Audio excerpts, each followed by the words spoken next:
Welcome to the Bioptimizers Awesome Health Podcast. And now here's your host, Wade T. Lightheart.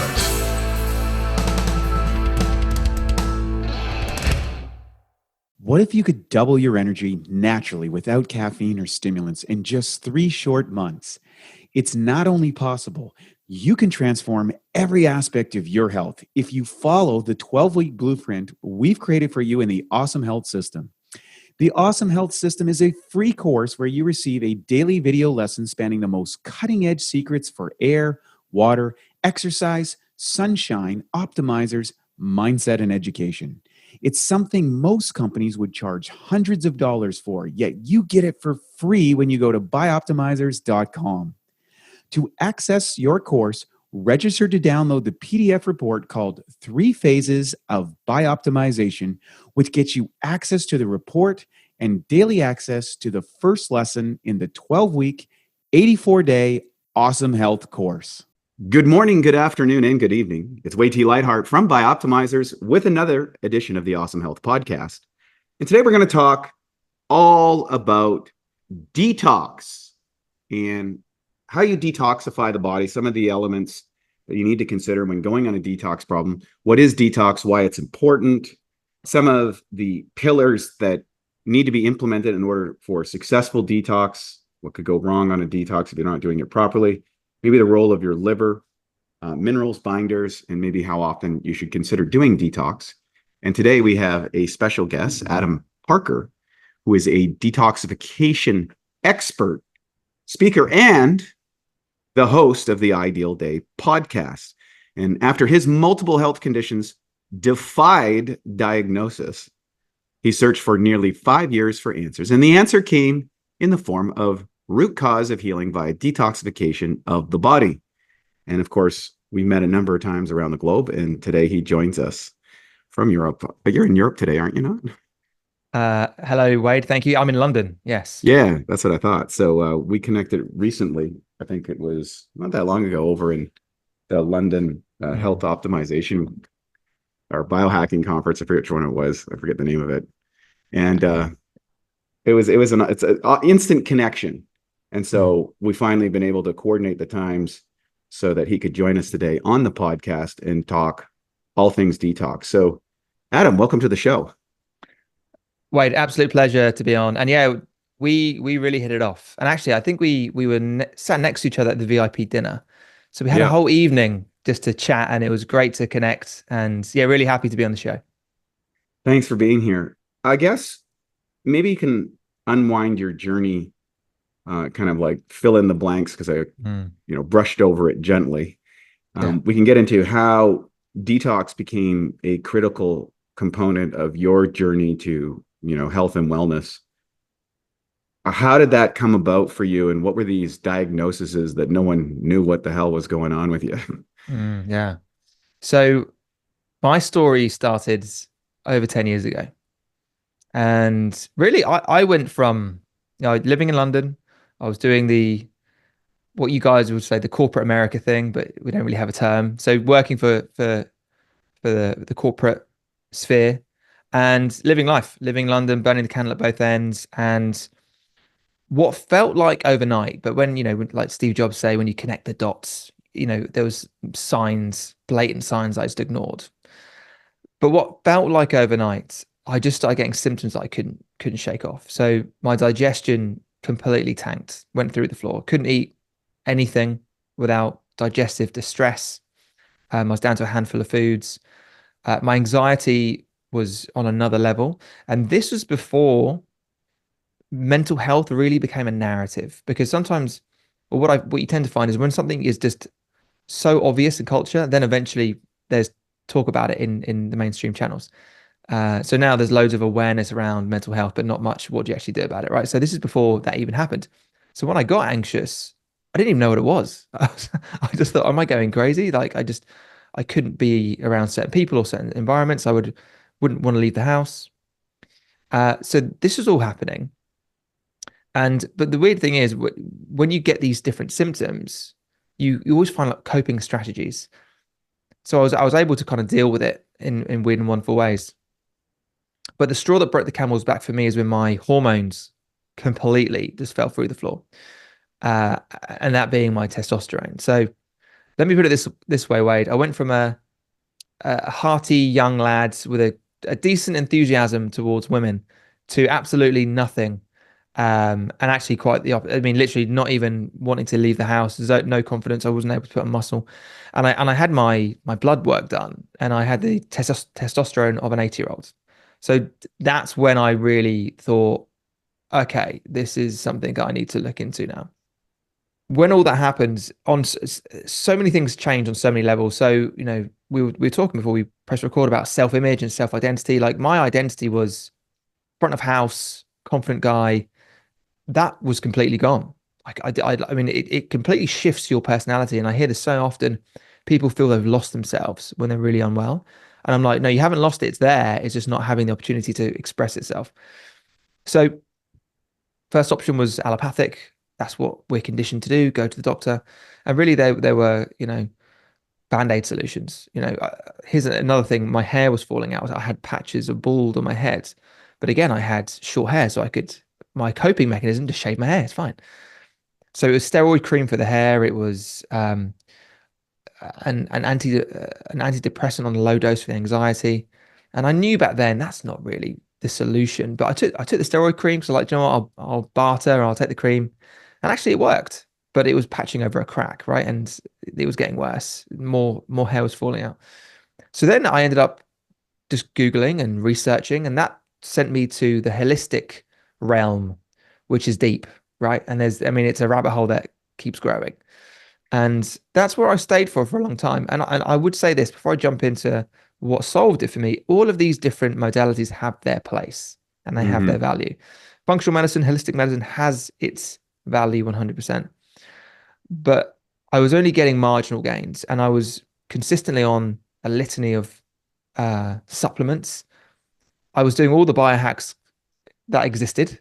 I mean, this is like back in the day when like Aura version 1 was out, the big kind of emerald. It was back in the day. I was doing red light. I was doing Aura. I was doing like, my mind, the kind of masculine energy was, if I just do everything 10 times more than they prescribe, and I'm disciplined, that will solve the problem. And it didn't. I mean, it taught me a lot about discipline, and it taught me, I just delved into this whole new world of all of these different modalities, but it wasn't able to move the needle for me enough to feel normal. And then eventually I stumbled upon detoxification purely by accident. I did this liver cleanse, and I just felt a nice 5% lift. I was like, oh, that's really interesting. And my intuition just kind of led into it. And really, through that process of realizing maybe it's not what I'm just consistently putting into my body, maybe it's what I need to remove from my body. Through that process of then just diving in completely into that area of detoxification, I was able to reverse what was going on with me, get back to baseline, and then take off from there. Now, I also want to say, I'm not here to say it's all about detox, because that's not reality. Detox is a pillar of health that, due to our modern condition, we have to have an eye on it. And, there's nutrition, there's sleep, there's community, there's a connection to God. There's so many pillars. But the pillar of detoxification, I think as a culture, we're not looking at. And I never even considered it. And then again, doing the research, I realized I was a canary in the coal mine. My detoxification pathways are genetically screwed. I lived in a city. I was burning the candle. But I mean, I was primed to get sick when I did. So really, through that process, that was the pillar that I hadn't looked at. And when I did focus on that pillar, everything changed for me. And today I have the gift and honor to teach those principles to people who land in a similar boat to what I did. And the sad thing is, there's many more people going through that experience right now, due to the amount of toxins in the environment, due to just how we're brought into this world. I talk about an amazing author, Dr. Natasha Campbell McBride of the GAPS diet. She has an amazing farm, biodynamic farm that I've stayed on. She talks about our constitution. So that is, how were you delivered? Were you C-section or delivered naturally? Antibiotics as a kid. what foods did you eat? Where did you grow up in the countryside or in a city? All of these different touch points creates our constitution, and that will determine really how robust you are. And there's a genetic component as well. And I was breastfed for 6 weeks. I was on loads of antibiotics as a kid. I ate loads of junk food as a kid. I lived in a city. I mean, genetically as well, I'm not the best at detail. I mean, I was primed, and we're seeing a lot more of that today. So really, through my journey, I realized that was the pillar that I had to really dial in on.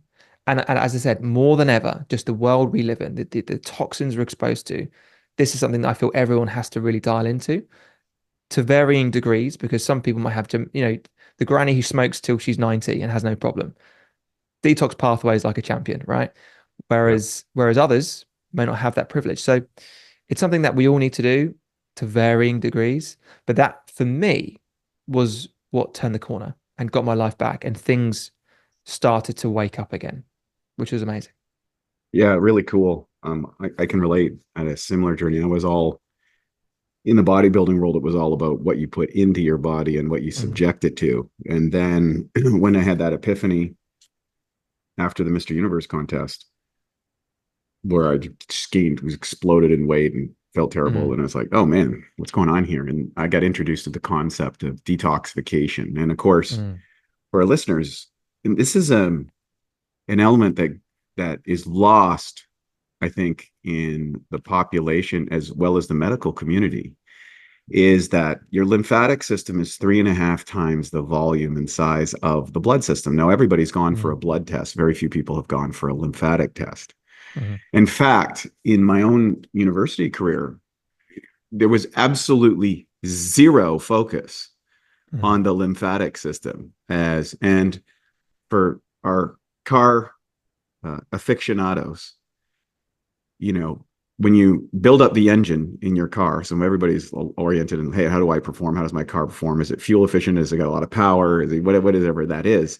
But the determining factor of how well that engine runs is how well it clears the exhaust, the fuel that is burnt in, putting you in motion.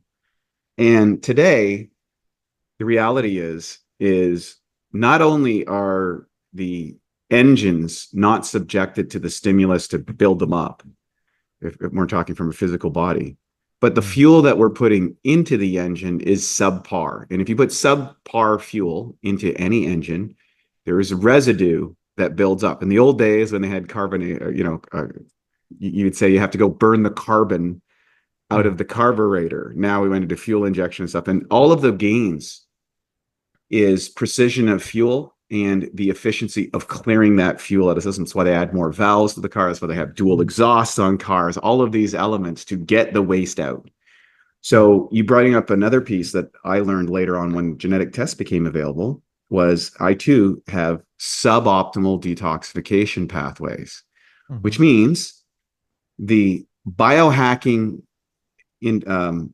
items that I need to focus on are particularly around the detoxification side, reducing of inflammation, clearing out the system. These type of things are very, very important. So early on, I went through extreme systematic, 1-day fast, a 3-day fast, then 10-day fasts, and incorporated that for many, many years. Now it's like 1 day a week that I put onto the system to detoxify my pathways. Of course, I learned about enzymes and probiotics and these agents of action inside of the body, the role of minerals when you're in the detoxification process so that you maintain your energy levels, because especially early on in the detoxification can be a little challenging or rough depending on how intoxicated you are. And I'm not talking from just an alcohol level. I'm talking from the variety of agents that we've manufactured in the modern world that has found their way into your system, which could be disrupting your health. So once you discovered detoxing, what was the things that you maybe learned or did wrong or would like to do again, and how you guide people to avoid those mistakes and amplify those victories? Wade, I made every single mistake known to man. I mean, literally. Right? I know. Yeah, I know. Me too. Yeah, me too. I was a guinea pig. I think also it comes down to like, what's your appetite for really taking on a challenge? So I would some people go into a process where they'll tentatively just see how I feel. I will go until I hit the wall Yeah. deliberately to Yeah. see, okay, that's my tolerance. What's the So now, tolerance? Yeah, I'm the yeah, same way. yeah, What point does this break down? yeah. So really, I mean, what I do now is I take people through a program that took me 5 years to work out. And again, because when you go through it, it's like anything. You do a big project, you build a business, whatever, and you sit back and think, all right, if I had to do that again, how would I do it? Right. And then you know. So what took me 5 years of trial and error, I can now realize, right, this is the process of doing it. Now, going through that process over 5 years, my goodness, because here's the thing, there's an unlimited amount of things you can do. I mean, even now, I'm a forever student. I don't say I have it all worked out. There's more to learn in every area of life. So I'm still trying things out all the time to make myself better and to deliver a better service to people who need me. So when you're in the situation where you're trying to work it out, there's an endless amount of things you can do. And something that I really kind of caution people going through a detoxification program is the reactions to cleansing, Herxheimer reactions being one of them, where so we have to acknowledge that we are even just the average Joe is a toxic waste dump because the Yeah. body is very intuitive. I talk about the body having three layers of storage: blood, fat tissue, and organs. And the body will naturally start storing toxins away as we become more and more toxic because the body would rather survive than thrive. So we accumulate a vast amount of toxins and the body just accumulates and tucks it away. So when we start doing detoxing, we're unearthing toxins that some of them have been there since the day we were born. And when they enter the system and there's too much entering the system, there's a bottleneck. Toxins can't get out faster than we're unearthing them. And that can cause things like, as I said, a Herxheimer reaction where you will feel flu-like symptoms, you feel ill, vomiting, diarrhea, the whole thing. I experienced that more times than I'd like to admit, but it was all part of my journey. Other reactions could be die-off reactions from, changing the microbial balance within your guts, and gut health and gut healing is a big part of the whole process. Was it Hippocrates said all disease begins in the gut, right? It's true. There's a huge element to gut health.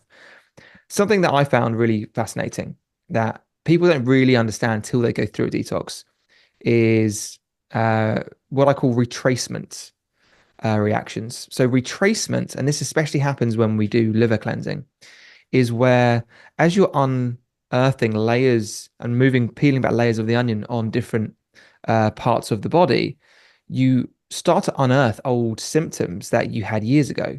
Because it's like doing an archaeological dig. As you're digging through different layers, there's a skeleton and there's a bit of, there's a book from, the 1350s or whatever. So as you start doing this dig of the toxins and unearthing them and then releasing them, you will you'll revisit old symptoms, old emotions. It's really fascinating. And especially with liver cleansing, because the liver flushing, that's one of the biggest moving pieces. Not the only piece, it's one of the, it's like a matrix, this whole setup. And people have random memories that they had when they were kids, or they would get, I had one client who had a really particular joint in his back that he plagued him for years.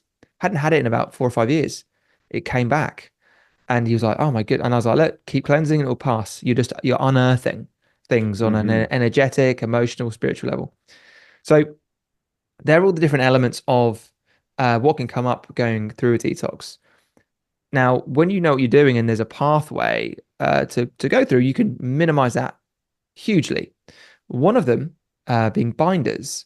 So as we are unearthing, we need to get it out of the system as fast as possible. So we do a lot of detox pathway optimization. Essentially, that is, how do toxins leave the body, right? So they go from cells to organs to lymph to liver to colon. And we need to make sure that's open and functioning and ready and open for business. So as the toxins come up, they leave. Most people have congested livers and sluggish colons, so that makes it challenging. But so back to binders. So when we add a binder into the mix, we can bind to toxins to really grab on and make those toxins neutral because most of them are positively charged in the body, and that can really aid with stopping recirculation of toxins. And actually, depending on the binder, it can actually be quite nourishing. So if you're taking like a clay, like a bentonite clay or a zeolite, the way those binders work is as it grabs onto a toxin, it will donate a mineral. It's the exchange. It's called ketonic exchange. So binders are really important in that whole process to stop the Herxheimer reaction happening and all of those other symptoms. Not so much retracement because it's more of an emotional level, but that's really important. But in terms of really the mistakes I made, my goodness, every single one you can make, and really I'm trying to save people that time when they work. I want to zero in on. I've experienced many of those concordant things as well. We called it healing crises. Yeah. Mm-hmm. Yeah. And if you don't have experience or someone to guide you through it, it can be it can derail people from going through and getting where they need to go. And that's why I'm a big advocate of having coaching around that. Let's talk about the liver. Yeah. Because in Chinese medicine, it's considered the second heart. It's interesting. The liver is the most regenerative organ inside of the body, which is also fascinating. But it essentially is the manufacturing factory of virtually everything. It's also the filtration factory. So it does filters and manufactures virtually just about everything in the body. What is it particular from your work that zeroes in on the liver? Is that like a primary element that your detoxification program begins with or starts with or focuses on during the duration? Because there's all kinds of cleanses out there. And if so, where does the liver rank kind of in priorities of a detoxification program? Yeah. So the liver is, I call it the master controller. Beyond detox, does over 500 different functions in the body, not just detox, metabolism, energy production, hormones, the conversion of T4s, T3. There's so much the liver does. Now, is it the only thing? No, like there's a process, right? And it's a big part of the process. Do we start there? No, we don't, because again, detoxification pathway, whatever we're going to be expelling from the liver, if it can't exit via the colon, we've got a problem. So actually getting to the liver is something we want to get to as soon as possible, but we need to create the right conditions and foundations for getting there. Even before the colon, I have people looking at, so you're like as within, so without, as above, so below. Your external environment is a reflection of your internal environment, and vice versa. Right. So we don't even start, picking up the tools for detox until let's address your external environment, because we can do all the fancy cleanses. If you are continually poisoning yourself through cosmetic products, the food you eat, the air you're breathing, the phone in your pocket, there's no point doing it. So that's really the first kind of moving piece, like fixing your external environment will reflect your internal environment. So we've got to fix or clean house first and foremost. And that with that is a gut healing element as well. So liver is important, but we have to really be prepared to address the liver, because if things aren't, the colon's not open, we're not hydrated enough, so we're not having enough minerals, then it's gonna be difficult. Now that said, listen, there are people that go straight into liver cleansing. It's always going to be a benefit. But again, as I said, when I talked to you about 5 years and reducing it from 5 years to 5 months or whatever the time period is, the process can really, shorten down the time. So liver's super important on, as I said, on many levels. And so just to stop for a second. So first stage, stop poisoning yourself. Correct. That's stage one. Then we'd kind of move to stage two. Is that focusing on the gut to make sure that we don't reabsorb? So gut healing. Gut healing requires a process. It's not when I onboard people into the program or anyone's asking, I say, listen, this is a process. You getting unwell was a process. Yes. Right? You didn't all of a sudden wake up feeling terrible. It's, I can't eat that food, and I'm starting to get brain fog, and then all of a sudden rock bottom, and then the mind is like, need to find a solution. Getting unwell is a process. Getting better is also a process. It takes time, commitment, dedication, focus, but you'll get there for sure. So with gut healing, that is definitely a process and it takes time. And we have to start from day one because that really can take months, depending on your situation, how bad your gut is, how long it's been inflamed for. So once we've looked at the external environment, changed out personal care products, maybe, an air filter in the home, if you can grab one, better etiquette with your technology and electromagnetic fields, maybe getting a nice EMF mitigation device, plenty out there. Loads you can do, utensils, there's an endless list, and that can actually take time. Then it's gut healing, and essentially, we need to heal and seal the gut. Basically, by default, everyone's got leaky gut. If you live a normal life and you just consume and live how the television tells you, you've either got some extremely strong genetics and you're being propped up, but eventually you're going to have some distress. So that's been confirmed by Harvard, that was poo-pooed for years. And Harvard has come out, I think, a couple of years ago and said, virtually everyone in the population is suffering from some level of leaky gut, which is essentially things getting into your bloodstream that shouldn't be there. And these are classified as toxins. So any food that's not properly digested, for example, is a potential toxin, along with chemical agents, etc. And it's a huge, huge aspect because the symptoms of it usually are, I can't eat certain foods, I feel bloated, I get tired when I eat, I get constipation, or I get, I get the runs, or a variety of different conditions.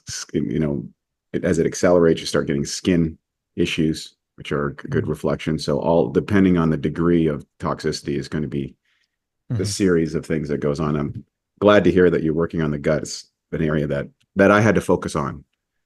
When I first started, that was it. Okay, I got to fix my gut. And then that led to the liver. And now for a Bioptimizers fixed digestion tip, rapid cheat meal relief. Research shows that cheat meals can actually be an effective way to boost your metabolism. One key weight loss hormone, leptin, can be increased by up to 30% following a cheat meal. The challenge with the cheat meals is that all those extra calories and lower food quality can be hard to digest, which means you could be totally sidelined with a food coma after big cheat meals. The solution is to take strong digestive enzymes like masszymes, which will help rapidly digest and break down the extra food. 3 to 5 capsules before or right after your cheat meal can make a huge difference in how you feel following the cheat meal. If it's a cheat day with multiple large meals, you might want to go up to 10 capsules or higher to help you power through all that food. To save 10% on masszymes, go to masszymes.com. That's MASSZYMES.com and enter the code CHEAT10 at checkout. Yeah, we don't realize how many toxins we're exposed to through the foods and the water we drink. Especially now, there's a culture of fast food, Deliveroo, Uber Eats. There's a culture, and here's the deal. Of course, they taste great because they're designed to taste great, right? And it's that send your dopamine receptors crazy. But ultimately, we're eating a lot. Again, back to Natasha Campbell McBride of the GAPS diet. She says we're eating antibiotics for breakfast, lunch, and dinner. Yeah. Because if you're buying foods with pesticides and preservatives, additives, none of it is designed to benefit the human design. So just by removing that food and then starting to heal and seal the guts, and there's many ways to do that. I mean, you can go the real traditional route and just be on meat stocks and bone broths and homemade fermented food, which is what I love. But I know, dealing with entrepreneurs, they want more the convenient methods of supplementation. Both work just as well. But we have to remove what is causing the inflammation, start to build and heal and reseal the gut. And I also say, I'm not a detox expert, health coach, influencer that, tries to be holier than thou. The bottom line is we all live in a world where convenience is a blessing in many respects. And ultimately, you pick your tolerance and how strict and disciplined you want to be. And then you've got flex to do what you want to do. But you have to build up that foundation first. There's no point. Yeah. It's like someone trying to become a millionaire. Once you're at that millionaire status, then you've got flex to go on the yachts. Don't be rocking on yachts when you're still trying to build. Like, you've got to build that foundation, and then you've got the flex. So people want to have that sort of food when they're healed. They have the knowledge of what it's doing, but they also have the tools to back up. And if they have a night out, they can do a nice coffee enema the next. Like, once you understand how the body works, you've got that flex. I'm not trying to be like you can never have fun, because some people enjoy those things, but we have to heal and seal the guts, educate on how digestion actually works. Because again, I think a lot of the challenge today is we're all disempowered because we're told these authorities know and we should do what they say. Right. As much as I help people detox, really selfishly, my challenge is to educate them. And I just spoke to a new client tonight. I said, I'm trying to empower you so you can empower your family and you can teach them this stuff. Because that's where the magic is. When you know stuff that you can, and people see how you're feeling, that's the power for me. I want this information out there. Because even, just to finish on this point, the information I have accumulated over years and years and years isn't as accessible as it was when I was learning this stuff.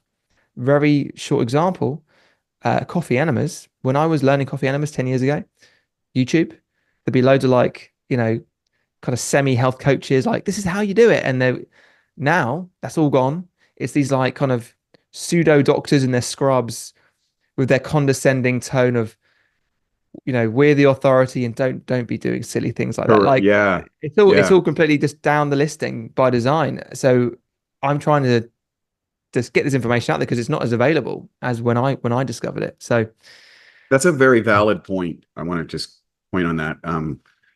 There's been a big shift here in the United States, which we have actually more toxins than everyone else. And for people who don't believe this, I encourage them to read a book called called Fast Food Nation by Eric Schlosser, and how we got into why big food companies started adding chemicals to increase market share, because they were just basically trading clients back and forth. And then they started adding these chemical elements that mimic essential elements that we need for our diets, but contribute to us actually consuming more of the product. So they wanted to increase the consumption levels of the customers they had. That triggered the obesity rate, because these are very effective. The science behind it is very sophisticated, and its addictive nature. And the resistance that people have oftentimes going on a detox is because of their addiction to these chemicals, or the concordant result that the chemicals break. So, and then what's also fascinating is right now they are attempting to confirm Robert Kennedy Jr. as the HHS director in the United States. And I know Mr. Kennedy. He actually trains at the same gym I am, and he is, as advertised, is a vibrant, 70s, in his 70s. He's vibrant. He's physically fit. He practices these things. He's really up to speed on it. And there is a massive push against him and his agenda to actually re-educate the public about what has happened over the last 40, 50 years, which he's experienced in his lifetime and witnessed firsthand.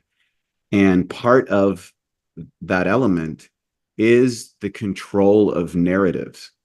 And if you don't believe that your narratives control, what I would suggest is go look at the YouTube videos of 4 friends randomly and see what comes up on their feed. And you'll start to realize that they are living in a completely different information bubble than you are.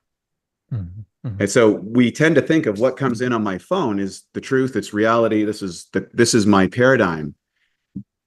And that paradigm is dispersed individually and keeps repeating what you want to hear. And then there's these countermeasures that are built into the algorithms to control narratives for the benefit of the corporations who are going to rely on this words like the science. The science says. Well, science is a way of determining the truth. It's not fixed.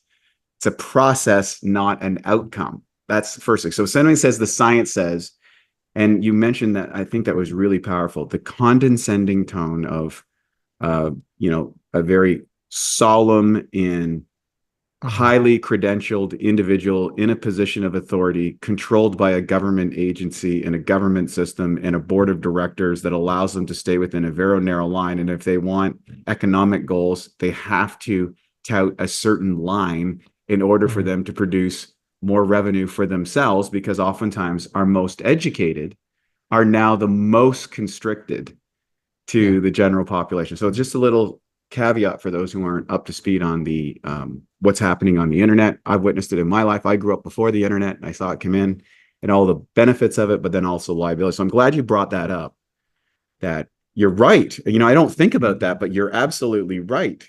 It's like, oh yeah, everybody used to do that sort of stuff. And then all of a sudden those people started to disappear. And it was accelerated extensively during the COVID era, where we had total manipulation of narratives that were suboptimal for humans. Yeah. I think ultimately you have to question everything. I'd even encourage anyone listening to this conversation today and think, oh, that I'm interested in that Adam chap. Question everything I say. Yeah. Do not take anything I say as gospel. Question everything. And I know that phrase, question everything, that's a lot of work, because we're bred in this convenience culture. Give me the headlines of what I need to know and let me be in my way. If we play that, if that's our playbook, we're limiting ourselves and we will ultimately be manipulated.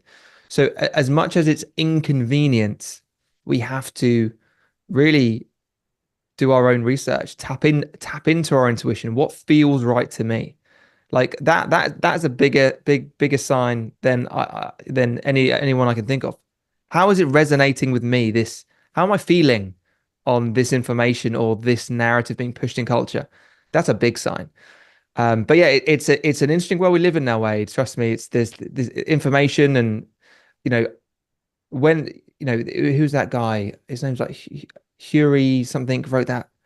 I shouldn't be quoting things if I don't know the names of the books, but he was saying that the human mind is hackable. I forget the book. It was big about 10 years ago. So they understand how the mind works, and that plays into controlling the narrative and the information that we receive. Fear is what's used first, because fear sets you up in a lower brain center. So you put the person in a sense of fear, and then you make the suggestion. And this is well versed in mind control programs of how you seed. If you saw the movie Inception, it's a really great example of how that's actually done on a very sophisticated levels. How do you program an idea, a thought, a concept into the population? And the first step is to put the person in a state of fear, because it changes how you process information. And survival dynamics involve making key assumptions that can't be acted upon, because you're in a fight or flight mode, which means that historically you were in a danger mode, that the use of thinking through a process using your forebrain, which separates us from other species, is not what you want to. You don't need that, because the reaction time needs to be programmed in. They do the same thing with military soldiers. They put them in extreme stress. They subject them to a conceptualization where they feel their inadequacies as a soldier, and then they start to insert in that environment an operating system that allows the soldier to survive in a very chaotic situation. That same technology has now been used by, I call it old media, and has been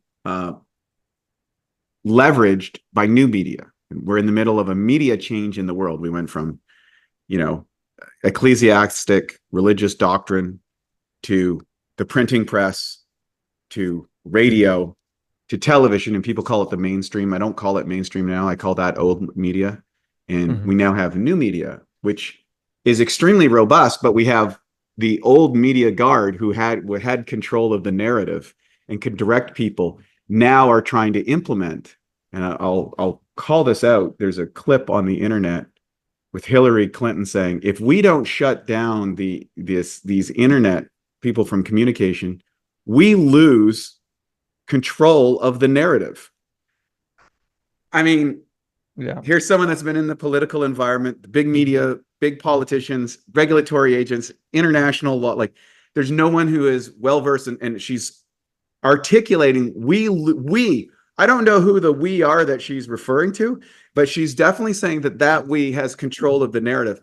She's not the picture of health. She's not a robust person. Whatever you think about her politically, it's quite obvious that she is not the pole star of health advocacy, which is the sphere which we live in. Essentially, we're like, hey, you want to be as healthy as possible so you contribute to the world. And that's why detoxification involves both. When you talk about the environment, I think the information that you're taking in also needs to go through a filtration process, because it's so addictive. These things are like, there is no more addictive item on the product. So we literally have digitally delivered drugs into our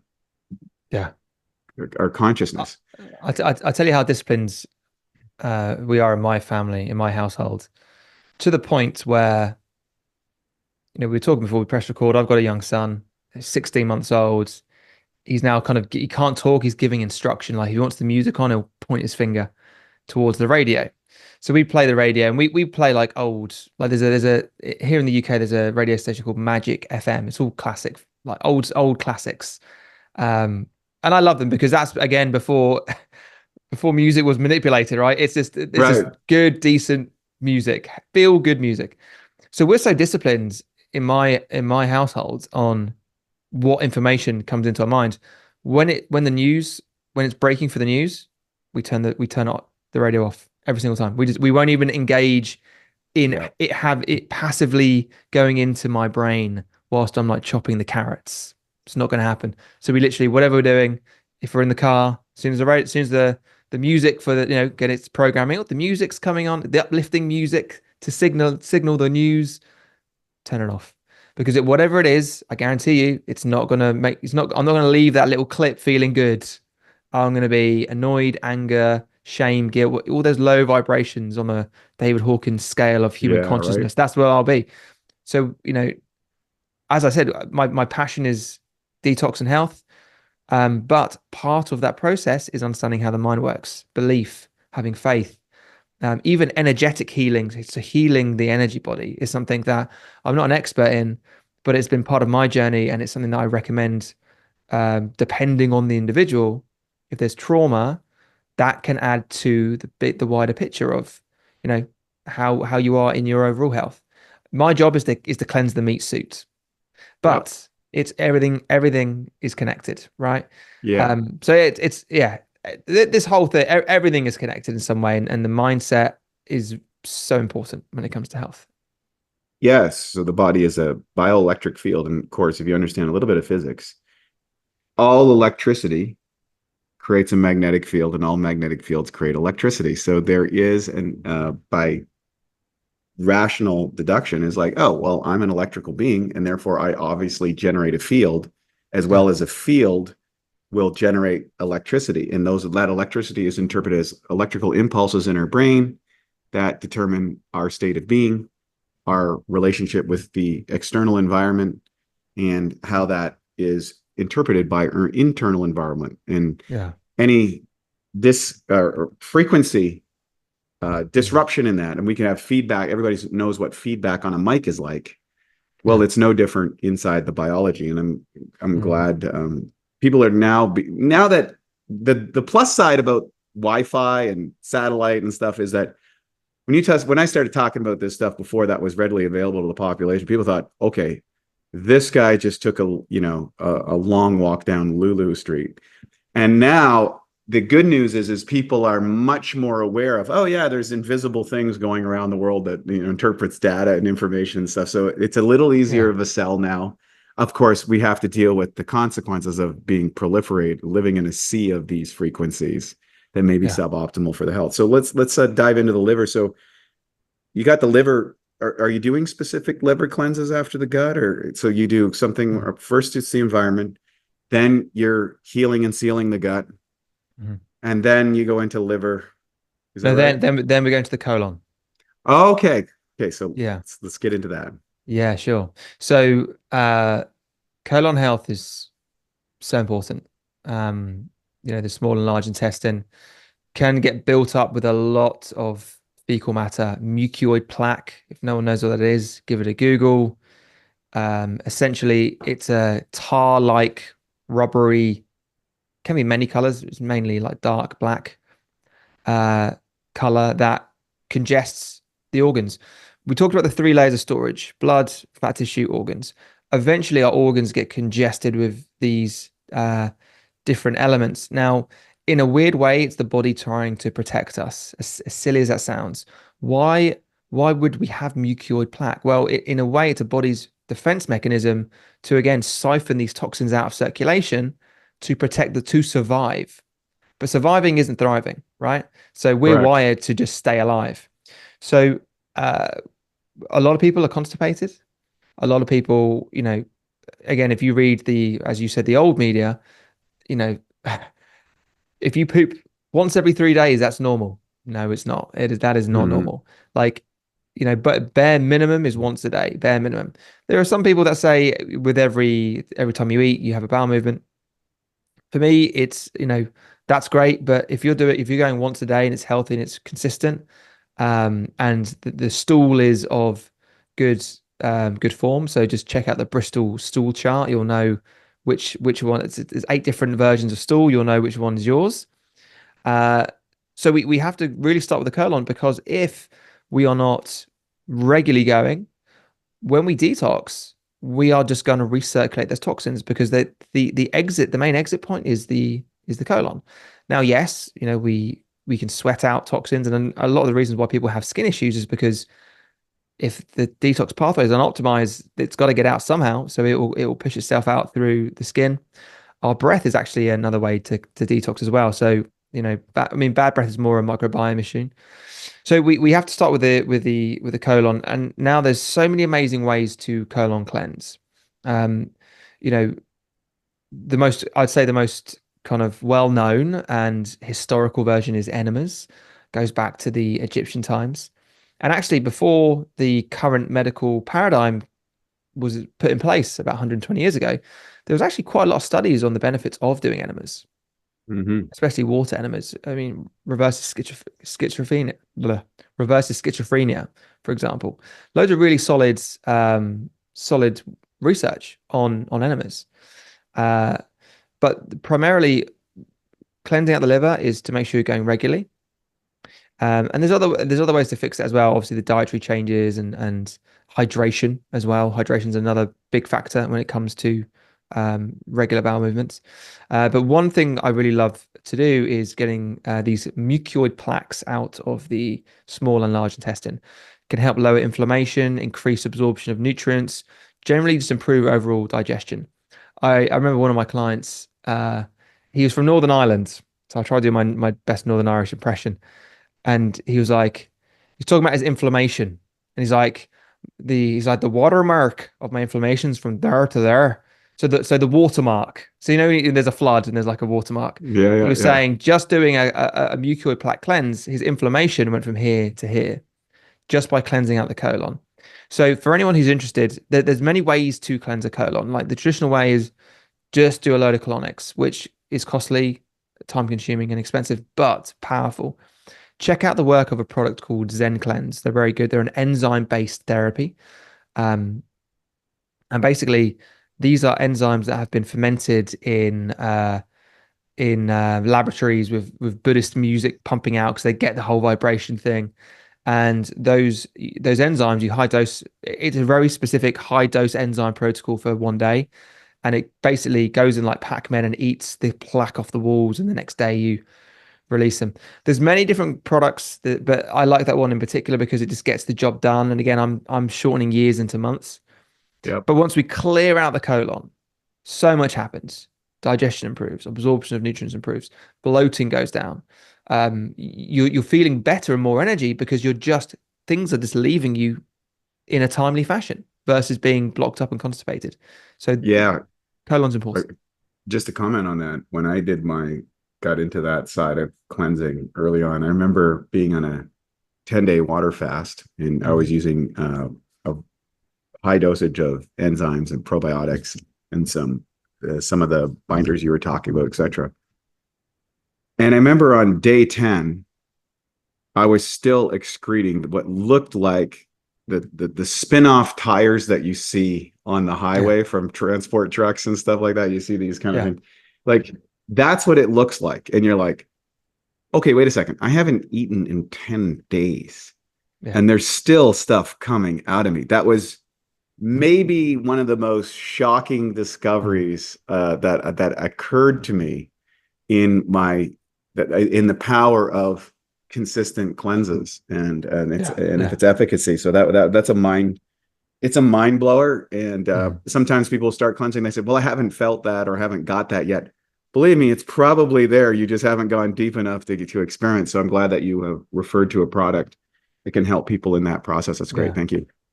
Pleasure. And yeah, it's you're right. It's so shocking when you see these things come out of you. You're like, what? It's kind of Yeah. shock and awe. You're on one level, Yeah. you're shocked, and the other part, there's almost like a euphoria to it because you're seeing tangible. Oh wow, I'm glad that's out of me. Yeah. Well, listen, when we think about things coming out of us, then we've got to move on to the liver because Yeah. that's where the real magic happens. Um, so as I said, the liver it's the master controller, does hundreds of different functions in the body. And really, it can be the turning point for so many people. It's not the turning point because like everything, like you can't just do one thing and think everything's going to work out, but that alone has a really big impact. So cleansing the liver is important. Now, there's varying degrees of how can we approach this whole liver cleansing game. So each different strategy has a different kind of input and a different output. So, for example, the lowest kind of hanging fruit could be to take some herbal remedies like milk thistle, dandelion root, minimal input, kind of minimal output, but it's for sure going to help. Like if anyone going through a detoxification process needs to be on liver support in general because the liver's working harder than it should do. So they can do a great job. There's many different herbs that can really help just upregulate the functioning of the liver, but it's not getting to the real deeper root kind of problems that the liver encounters. To quickly go there, the world's very toxic. Over 80,000. I mean, really, that number I'm internally disputing it now because really, there's I think there's hundreds of thousands of different chemicals and different combinations that have been released. Heavy metals get mined from the Earth's crust. EMFs. We're living in electrosmog. We're bombarded with chemicals and toxins 24/7. Now, if you think about our genetics, we haven't changed genetically, really, in hundreds of thousands of years. So we are in hunter-gatherer bodies, but we are living in an environment that we weren't designed to live in terms of the toxins we're exposed to. So that creates a challenge when the body is designed to really only correspond with certain amounts of, we're designed to deal with toxins from our immediate environment, right? Living in forests or wherever we would live, right? We're not designed to process these man-made chemicals. And again, depending on your constitution, depending on your genetic makeup, some people deal with that detoxification of those chemicals more than others. So when these toxins come in and the body is like, I don't know what to do with this, that's when we start to store these toxins because the body's like, I'd rather store them away and then survive than have to really deal with these toxins that I'm not too sure how to handle. And now for a Bioptimizers fixed digestion tip: how to get away with eating sugar. Hey, look, sugar is normally one of the worst things for you. But let's be honest. I mean, we all cheat from time to time. And here's a little trick that will ensure your body benefits from the sugar. Now, before you eat or drink anything sweet, take 5 to 8 capsules of P3OM. The patented strain in the formula devours sugar so fast it literally doubles in the body every 20 minutes in the presence of sugar. That doesn't mean that you can or you should eat a bunch of sugar or sit around all day doing that. But on the days that you do cheat or you go after one of those maybe meals that you wouldn't normally do, this ensures that you get something in your gut that eats the sugar.